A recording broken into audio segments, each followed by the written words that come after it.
ପ୍ରତିଦିନର ଚିନ୍ତା ଓ ପ୍ରାର୍ଥନା। ସ୍ୱାମୀ ପରମାନନ୍ଦ। ଜୁନ୍ 6। ଦିନଟିର ପ୍ରଧାନ ଚିନ୍ତା।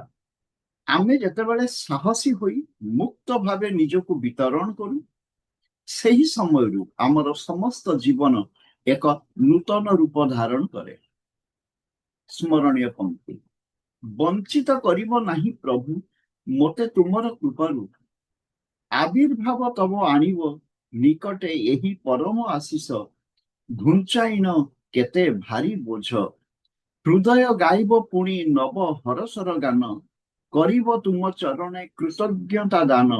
ଆସ ପ୍ରଭୁ ଆସ ତୁମେ, ଆଜି ଯେ ତୁମେ ମୋର ବଡ଼ ପ୍ରୟୋଜନ। ନୀତି ଉପଦେଶ।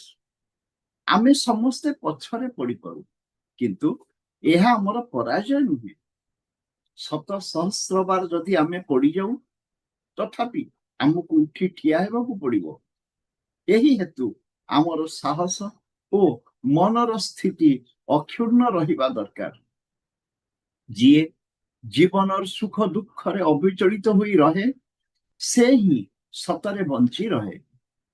ଏ ଜଗତରେ ଏପରି ଲୋକ ଅଛନ୍ତି ଯିଏ ବେଦନା ଓ ବିପଦକୁ ଗୌରବମଣ୍ଡିତ କରନ୍ତି।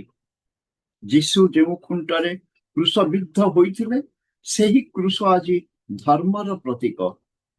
ଖ୍ରୀଷ୍ଟିଆନ ମାନେ ଗୌରବର ସହିତ ସେହି କ୍ରୁଶ ବହନ କରନ୍ତି।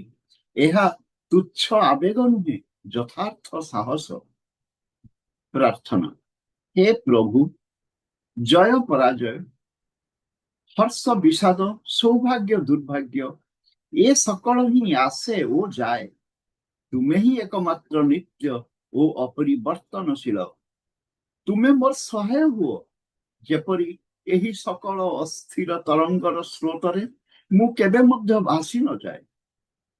ମୋତେ ଏପରି ବଳ ଓ ନିଷ୍ଠା ଦିଅ, ଯେପରି ମୁଁ ଅଟଳ ବିଶ୍ୱାସରେ ତୁମକୁ ଅବଲମ୍ବନ କରି ଜୀବନ ଧାରଣ କରିବି।